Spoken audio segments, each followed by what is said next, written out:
과거 학교폭력 논란 종결 이후 자숙 중인 스타들의 충격적인 근황이 전해졌다. 대표적으로 배우 동아, 김희열아, 송하윤, 지수 등이 있다. 배우 동아가 학교폭력 논란 종결 이후 새 출발을 시작했다. 또한 김희열아 역시 학폭 논란 종지부를 찍었지만 지수는 14억 원 손해배상, 송하윤은 현재도 이와 관련해 침묵을 유지하고 있어 논란이 되고 있다. 동아는 소속사를 통해 새로운 프로필 이미지를 공개, 앞으로 행보에 대한 기대감을 높였다. 지난 5월 동아는 엠퍼시 엔터테인먼트와 전속계약 체결 소식으로 새로운 시작을 알렸고 현재 러브콜을 받은 다수의 작품을 검토 중이며 차기작을 들고 대중을 찾아갈 예정이라고 밝혔다. 지난 2021년 동아가 학폭 가해자라는 주장이 나와 논란이 됐다. 학폭 제기자 A씨는 동아에게 폭행과 폭언을 당했고 지적장애를 가진 동급생을 괴롭혔다고 주장했다. 당시 동아는 학폭 가해자가 아니다. 학창시절 다른 학우들에게 신체적, 정신적 폭력을 가한 적이 없다고 해명했다. 동아에 이어 김희열아가 학폭 논란에 대한 종지부를 선언하며 향후 활동을 언급했다. 지난 4월 김희열아 소속사 그램 엔터테인먼트는 공식 입장을 통해 김희열아는 지난해 불거진 일련의 사안에 대해 당사자들과 만나 오랜 기억을 정리하며 서로 이해하는 시간을 가졌다. 그리고 각자의 삶을 응원하기로 했다고 밝혔다. 이어 이번 사안을 겪으면서 김희열아는 스스로를 더욱 엄격하게 되돌아보고 책임감 있는 사회인이 되기 위해 무엇을 해야 할지 고민하는 시간을 보냈다고 설명했다. 또한 김희열아는 대중에게 받은 사랑을 보답하기 위해 무거운 마음으로 성실하게 인생을 다시금 다져나가겠다는 입장을 소속사를 통해 전해왔다고 전했다. 넷플릭스 더 글로리를 통해 이름을 알린 김희열아에게 학폭을 당했다고 주장하는 복수의 제보자가 등장했다. 제보자는 김희열아가 일진이었고 지속적인 괴롭힘과 폭행을 당했다고 주장했다. 당시 김희열아 측은 두 사람 사이의 사건은 매우 개인적인 일이었고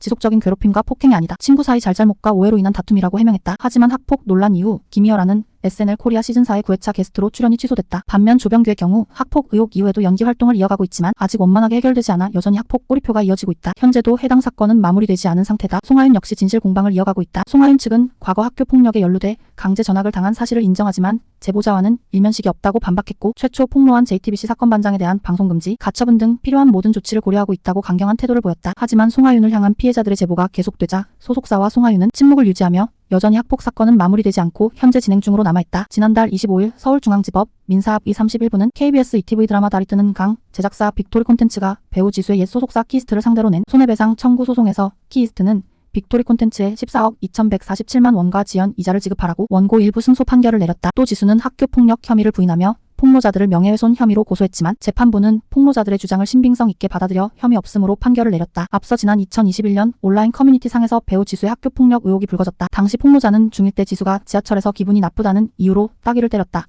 시험지를 주고 대신 시험을 치르게 했다 등의 폭로가 이어지자 지수는 과거에 저지른 비행에 대해 어떤 변명의 여지도 없다. 용서받을 수 없는 행동이었다고 학폭 의혹을 인정하고 사과했다. 또 그는 마음 한편에 과거에 대한 죄책감이 늘 존재했고 돌이키기엔 너무 늦은 후회가 저에게는 큰 불안감으로 다가왔다. 어두운 과거가 항상 저를 짓눌러 왔다고 토로했다. 결국 지수는 앞서 말했듯이 달이 뜨는 강의 주연을 맡아 출연 중이었으나 중도 하차했고 소속사였던 키이스트와 전속 계약을 해지했다. 그러나 달이 뜨는 강의 사전 제작이었던 만큼 지수의 중도 하차로 드라마는 7회부터 재촬영에 돌입해야만 했다. 당시 촬영은 20회 중 18회를 마친 상태였고 제작사는 7회부터 나인우를 대타로 투입해 다시 제작했고 드라마가 안정을 되찾자 16화도 재촬영됐다. 당시 제작사 빅토리 콘텐츠는 당시 지수의 소속사인 키이스트를 상대로 재촬영으로 인한 스태프 비용과 장소, 장비 사용료, 출연료 등을 배상하라고 30억 원대의 손해배상 청구 소송을 제기했다. 이후 재판부가 제작사 측이 청구한 30억보다 낮은 11억 5천만 원을 지급하고 고소 취하라는 강제 조정안을 제시했으나 양측의 이의제기로 결국 재판으로 이어지게 됐다.